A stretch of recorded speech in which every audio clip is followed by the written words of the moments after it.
مرحبا. اليوم الاخوان غادي ندويو على فوقاش يمكن نشغل الاضواء ديال السياره. يعني ضوء الوضع وضوء التقابل وضوء الطريق وضوء ديال القدام وديال الخلف. يعني الحالات اللي يمكن نشغل فيهم هاد الاضواء، حيت بزاف ديال المبتدئين اللي يلاه حاصلين على رخصه السياقه جديده ما كيعرفوش فوقاش يشغلوا هاد الاضواء، يعني الحالات اللي يمكن لهم يشغلوا فيهم هاد الاضواء. اليوم غنتعرفوا على هاد الحالات. المدينة المضوية كنخدم فيها الوضع زائد التقابل. خارج المدينة كنخدم الضوء التقابل فقط. خارج المدينة وبوحدي كنخدم الضوء الطريق فقط. الشتاء كنخدم التقابل زائد الضوء ديال الضباب القدام.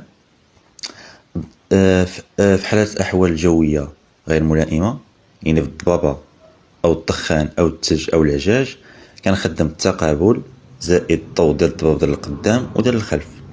النفق كنخدم التقابل فقط. خارج المدينة وبغيت نوقف أو نتوقف كنخدم الضوء الوضع فقط. يعني هادو هما الحالات اللي يمكن لي نشغل فيهم هاد الأضواء.